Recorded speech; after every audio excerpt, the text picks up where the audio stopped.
Discover the miraculous transformations in the book of Judges, God's incredible plan revealed. In the days when Israel had no king, chaos ruled the land. The people were trapped in a cycle of sin, crying out in despair as they faced the consequences of their choices. In this dark time, God had a plan, a solution hidden within the struggles and battles of warriors and prophets. Amidst the noise of clashing swords and trembling hearts, we meet a woman named Deborah, a prophetess and judge. She sat beneath the palm tree of Deborah, judging Israel, a beacon of light in the shadows. The men of Israel had lost their courage, shackled by fear. But Deborah, filled with the Spirit of the Lord, commanded Barak to gather the troops from Zebulun and Naphtali. Would they rise against Sisera, the ruthless commander of Jabin's army? The air was thick with tension, a clash between the forces of light and darkness, and the odds were heavily stacked against them. As troops assembled, sparks flew with every word of Deborah's call. The earth trembled beneath the feet of soldiers, each carrying not just weapons, but the hopes of an enslaved nation. But doubt hung heavy in the air. Could these brave souls truly face iron chariots led by a man feared across the land? Uncertainty twisted like a serpent, and yet, amidst the peril, God's unwavering presence promised victory. Then came the day the shadow of battle loomed. Deborah urged Barak forward, her voice a clarion call piercing through the fog of fear. Go. This is the day the Lord has given Sisera into your hands. As Barak charged into battle, heaven responded, a torrential rain unleashed itself, transforming the battlefield into a muddy trap for Sisera's mighty chariots. Suddenly, the advantage was theirs. The Lord fought alongside his chosen people, offering fiery hope amidst chaos. But even in this victory, Sisera, in desperation, fled, and thus began the chase that would change the course of Israel's history. Hey, before we continue with this amazing story, I need to give you an important heads up. Many subscribers have reported that YouTube unsubscribed them without warning. Take a quick second to check the red button below to make sure you're still subscribed to the channel. I'd hate for you to miss any of the exclusive content coming soon. And while you're there, smash that like button, it really helps me out with the algorithm. Oh, and tell me in the comments, which city are you watching from? I love getting to know every amazing person who's part of this community. Your participation makes all the difference. Let's connect. But where would Sisera find refuge? He wandered through the darkened night, desperate and afraid, knocking on the door of a familiar face, Jael, the wife of Heber. What concealed intentions lay hidden in her heart? As tension tightened with every passing moment, a new chapter began to unfold, one that would reveal not just the fate of a commander, but the very essence of God's intricate design for his people. What awaited them next? Sisera, weary and trembling, sought the sanctuary of Jael's tent, believing it to be a refuge amidst the chaos. "Turn aside, my lord," she whispered, her voice cloaked in warmth and hospitality. "Turn aside to me, do not be afraid." She took him in, and for a moment, it seemed he had escaped, but within her heart stirred a different resolve, a divine purpose unknown to Sisera. As he nestled beneath the cover, exhausted from his flight, Jael offered him a drink of milk, a token of peace, laced with the weight of unwritten destiny. "Stand here and rest," she urged, as Sisera's eyelids grew heavy, surrendering to the sweet embrace of slumber. But Jael held on to her secret, a spark of courage ignited by the Lord's unseen hand. For she knew that this man was a scourge upon her people, a warrior of Jabin, and the time for deliverance had come. The air quivered, heavy with anticipation and divine intention, as Jael moved with stealth. Grasping a tent peg and hammer, she approached the sleeping foe, her heart racing yet resolute. At that moment, the heavens watched, and the earth itself seemed to hold its breath.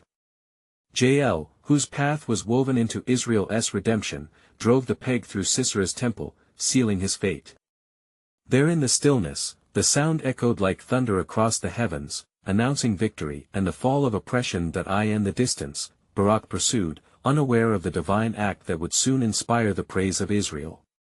Arriving at Jael's tent, he called out, "Sisera. Where is Sisera?" And as Jael revealed her triumph, she recounted how she had not only welcomed him but delivered an end to his tyrannical reign. "Blessed above women is Jael, the wife of Heber," declared Barak, recognizing the work of God through her hands. With her bravery, she became a symbol of hope and strength, the fulfillment of God's plan unfolding even amidst the darkest trials. As news of victory spread, Deborah composed a song, a hymn of triumph to the Lord. When the leaders lead in Israel, when the people willingly offer themselves, bless the Lord. She sang, her voice echoing the faithfulness of God who had delivered them from the hand of their enemies, yet even as the people rejoiced, whispers of what was to come flitted through the air. The cycle of sin remained, and each heart held a weight, a reminder of their fragility before the Almighty. If they failed to recognize His sovereignty, who might rise up to lead them next? Thus, in the aftermath of victory, Deborah and Barak gathered the people, sharing the wonders of the Lord's faithfulness, pushing them to remain steadfast in His covenant. They knew the peril of complacency and called upon every heart to remember the lessons learned through God's miraculous hand. As the skies stirred and clouds gathered, a promise lingered in their hearts: what would be the future of Israel? The echo of Sisera's fall told but half the story. In the depths of their souls, questions lingered, suspending them in divine purpose. And there, within the sacred rhythms of their covenant, one truth rang clear: God's plans would not be thwarted, and a greater sovereign design awaited them. But what the people of Israel failed to see was that this was but the beginning of a greater revelation, one that would weave through generations, echoing through the annals of time, waiting for the day when all would be made known. What divine secrets lingered on the horizon? What would it reveal about the hearts of this nation and the God who called them His own? Then Deborah and Barak led the people of Israel in celebration, their hearts lifted with songs of praise and gratitude. Sing, O barren, you who have not borne, Deborah proclaimed, as she called forth the voices of the household of Jacob. The land, once filled with sorrow, now resonated with hope, a chorus echoing the victories of the Lord. As the sun dipped below the horizon, the evening sky glowed with amber hues, an omen of divine favor. Yet the laughter was mingled with a fervent prayer, a cry for guidance as Israel stood on the precipice of renewal, still clinging to memories of past bondage. Lest we forget, let us recount the deeds of our Lord, Barak urged, his voice steady, emboldened by the Spirit. The leaders assembled, and as they gathered, Deborah spoke with strength. For 40 years, we endured the tyranny of Jabin, she began, her eyes piercing as she surveyed the multitude. Now the Lord has torn down the walls of oppression, yet we must fortify our hearts against the shadows of disobedience. From the lips of the faithful arose a collective affirmation. We will remember the warnings and hold fast to the commandments of our God. They declared, the renewed spirit igniting flames of commitment within them, but in the quiet corners of the gathering, seeds of doubt lingered, whispering to hearts fearful of slipping back into their old ways. What if we falter? One murmured to another. The shadows stirred, faint yet foreboding, reminding them of the cyclical peril of forgetting the Lord's statutes. But assured by the wisdom of Deborah, their resolve steadily strengthened, for we have tasted of His victory. Then Deborah began to prophesy, her voice like thunder amidst the gentle rustle of the wind. Watch, O Israel! The Lord has sent forth His promise, and from this day forward, I declare that His faithfulness will not cease. Behold, a new leader shall arise, one who will shepherd you even as He has shepherded us through the trials of our past. A murmur of anticipation rippled through the assembly. The people leaned forward, straining to grasp the fullness of her words. Who will lead us? They asked one another. Deborah's voice rose higher, illuminated by the truth of God's revelation. From the depths of our struggle shall emerge a champion, and through him, the Lord shall declare war against the enemies of His people. Their hearts raced, for within those prophetic words lay the promise of a greater deliverance yet to unfold. Each beating heart bore witness to the stirring of divine destiny entwined with their freedom, and an ember of hope fanned into a bright flame. Yet amidst this fervor loomed a question that cast a shadow over their joy: how would they heed this call amidst the seductive allure of sin? For history had shown them the bitter fruit of wayward hearts. The land was still ripe with idols, and the snare of complacency lingered as always, waiting to entrap them once more. Deborah's piercing gaze encompassed the faces of her people, as she intoned a final exhortation. Remember, the Lord seeks not only deliverance but a heart bound in covenant. Return to Him, and He will return to us. Let us cast aside every weight that clings so closely. As night fell, a profound silence enveloped the crowd. They remained as one, contemplating the sacred path before them, where faithfulness entwined with divine purpose awaited manifestation, and thus, as the stars twinkled brilliantly in the heavens, the hearts of those who called upon the Lord found solace in hope and dread alike. For the promise had been spoken, though Sisera had fallen, the battle against the ways of a wayward heart was yet to come. Who would rise up next to fulfill God's sovereign plan?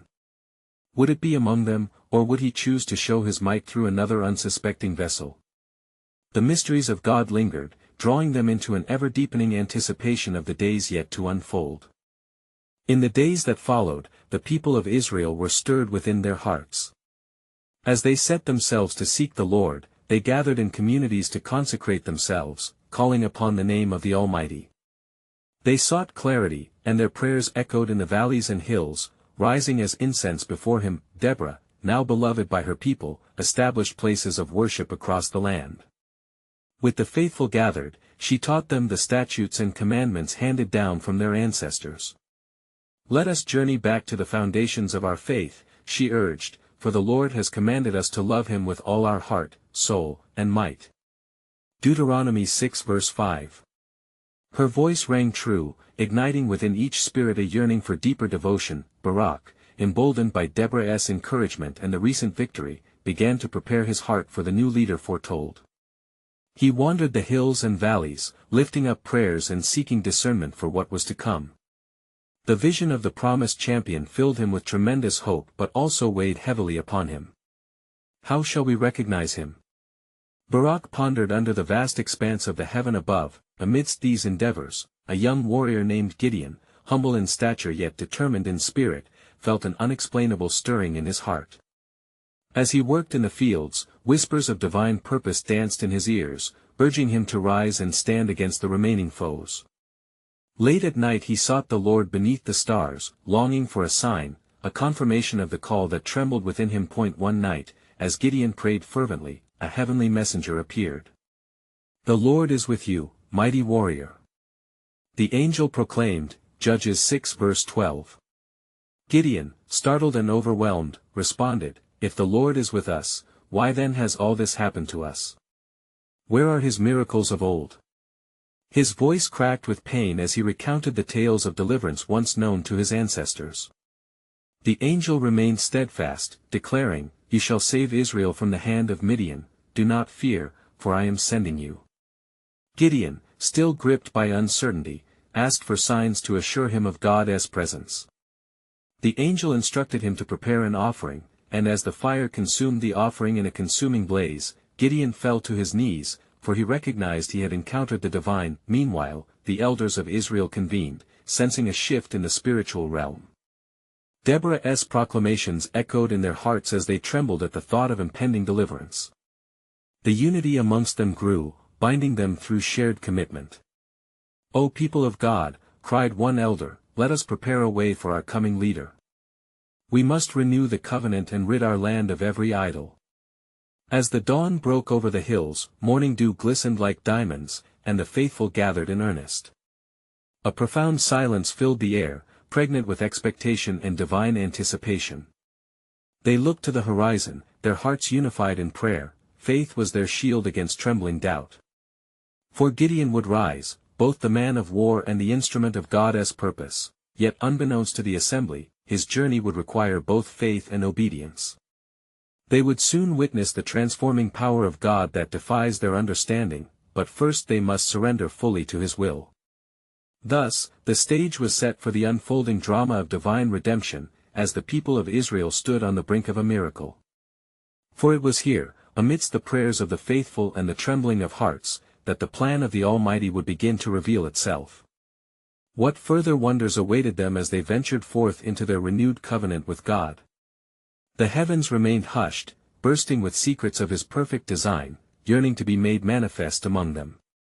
As the sun ascended in its glory, its rays spilling golden light across the land, Gideon's heart beat heavy within him, filled with both trepidation and hope. The angel's words resounded in his spirit, a divine charge that could ignite a nation, yet pressed down by the weight of his own frailty. Surely my family is the least in Manasseh, and I am the weakest in my father's house, he lamented, doubting the calling that had been placed upon him. Judges 6 verse 15. Yet the Lord assured him, I will be with you, and you shall strike the Midianites as one man. Judges 6 verse 16. It was in this sacred promise that Gideon's courage began to take root, albeit tentatively. He arose the following day, resolve etched upon his brow, for he knew the time had come to confront the altars of Baal that his own family had erected. With the rising of the moon, under the shroud of night, Gideon gathered a small band of followers. Together they approached the altar that lay hidden in the grove, a great stone hewn from the earth, dedicated to false gods. With trembling hands, Gideon commanded that they pull down the altar. They worked quickly, their breaths mingling with suppressed reverence. They knew this act would surely provoke the city's wrath. As dawn broke, the townsfolk awoke to find the altar of Baal laid low, and a new altar of sacrifice erected, bearing witness to the true God. Confusion and anger stirred among the people, and they turned upon Gideon's family, demanding justice. Yet in this tumultuous moment, Gideon's father, Joash, rose as a voice of wisdom, declaring, Would you contend for Baal? Would you save him? Let the one who contends for him be put to death by morning. Judges 6 verse 31.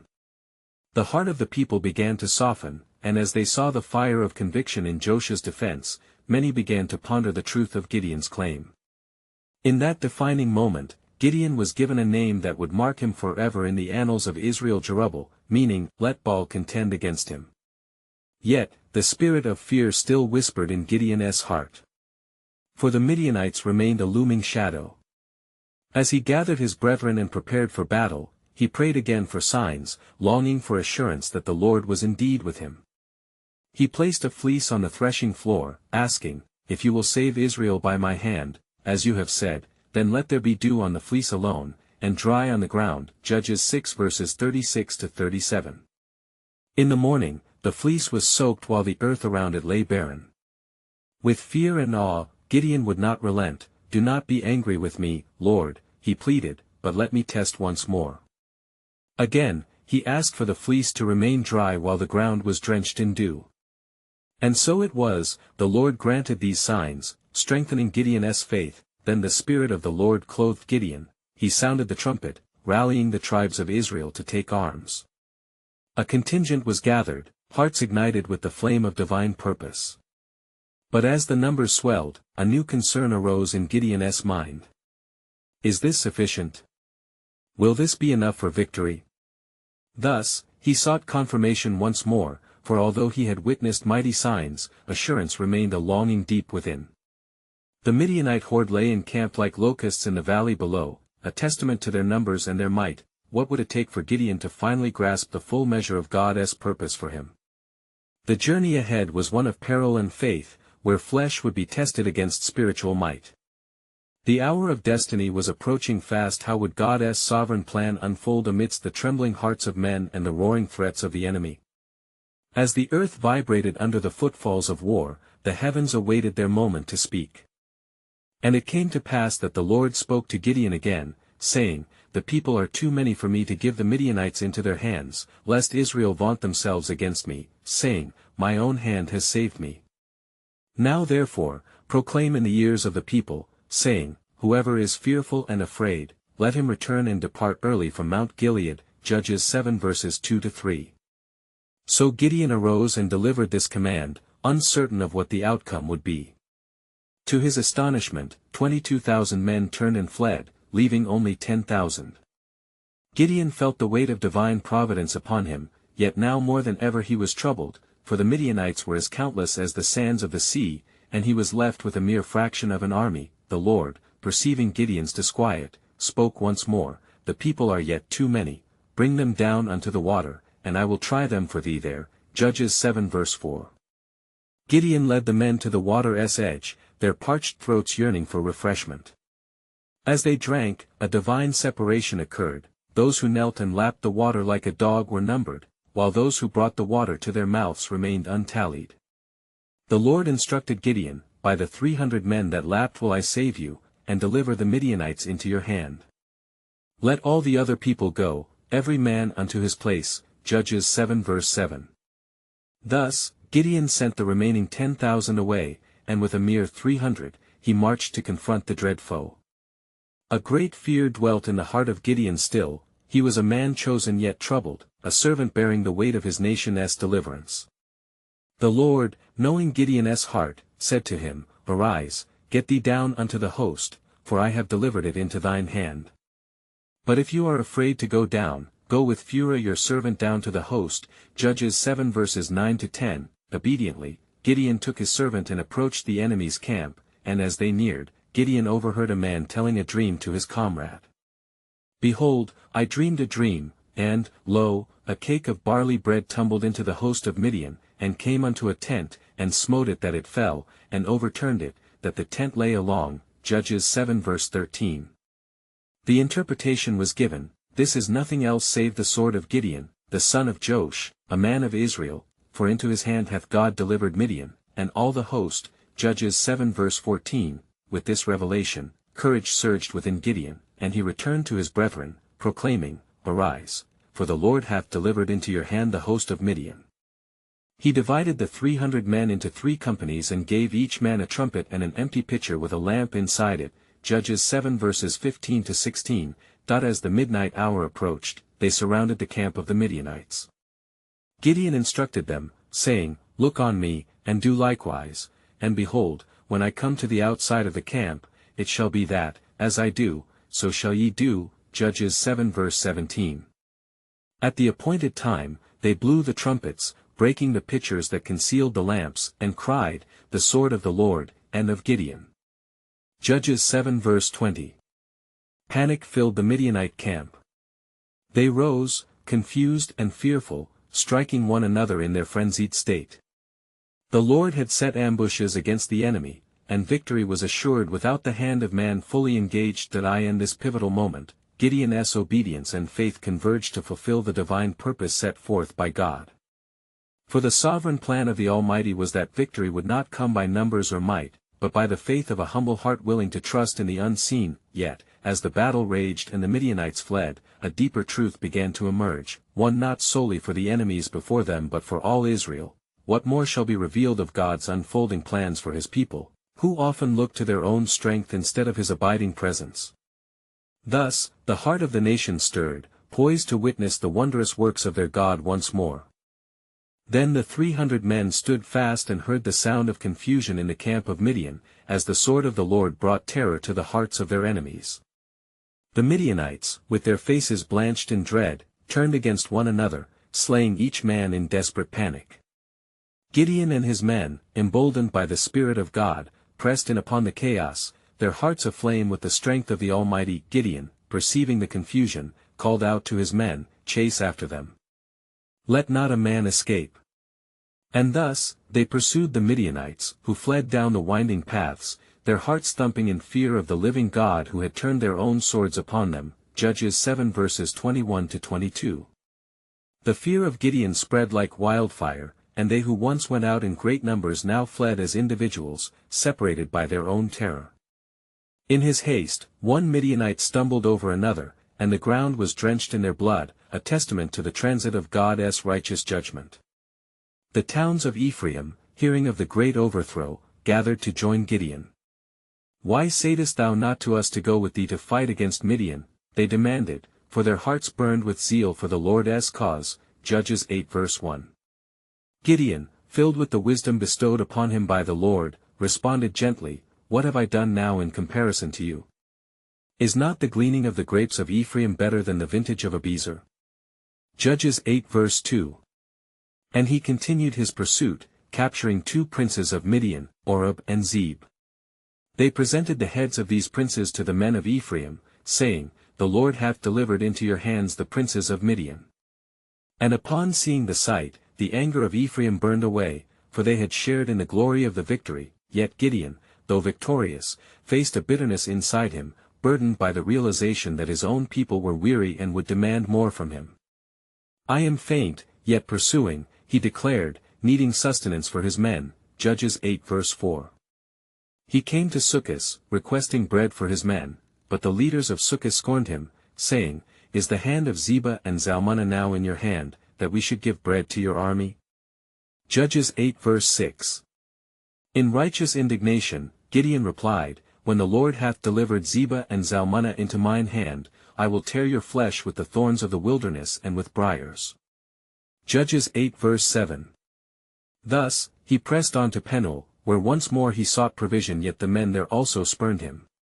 Gideon vowed to return and bring judgment upon them. The pursuit continued, and Gideon, strengthened in spirit, met the kings of Midian. As I live, saith the Lord, Gideon proclaimed, I shall deliver you into the hands of the living God. Judges 8 verse 19. He arose in fury, for he knew the Lord's hand had gone before him, directing each step. When the final battle was won, and the enemy was slain, Gideon returned to Israel, shouting, Look how the Lord has delivered his people. For it is not by might, nor by power, but by my spirit, saith the Lord. Zechariah 4 verse 6.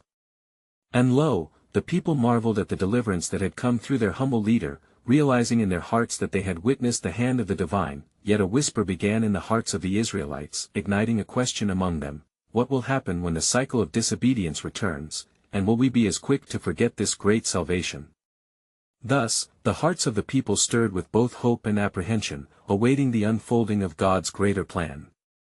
And it came to pass after Gideon had returned from the defeat of Midian, having slain Zebah and Zalmunna, that he called upon his people to gather before him. Hearken, O Israel, he cried, for the Lord hath delivered us from our oppressors, and our cries have risen to him, and he hath answered. Judges 8 verse 22. Yet the hearts of the people were heavy, for they had tasted the sweetness of victory, but saw the bitterness of discord rising among them.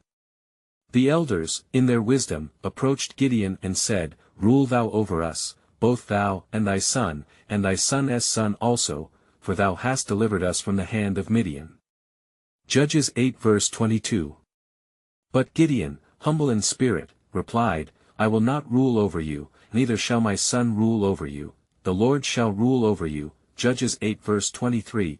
In their yearning for a king, the people looked upon Gideon as a deliverer, not realizing that God alone was their sovereign. Gideon sought to remind them of the covenant foreseen by the Lord. You have seen the miracles he has done, the mighty arm that freed you from bondage, let him be your king. Nevertheless, they pressed him still. And Gideon, desirous of leaving a mark of remembrance for the great victory, crafted a golden ephod, and the people turned it into an idol. Thus the sin of idolatry began to creep insidiously into their midst. Judges 8 verse 27. He did not perceive the snare that was being set. The very thing meant to draw their eyes upward became a stumbling block. In those days, Israel felt the weight of peace, yet shadows loomed over the land. The people, having enjoyed deliverance, soon turned their backs against the Lord again. They forgot the mighty works he had done through Gideon, and in their complacency, they spurned their God, giving themselves to the groves of Baal and the idols of the peoples around them. Judges 8 verse 33. As Gideon's days drew to an end, he sought to guide the youth of his nation toward the path of righteousness. Teach your children the ways of the Lord, he implored. For if we are to anchor our feet upon the rock, we must ever remember the covenant and the promises of our God.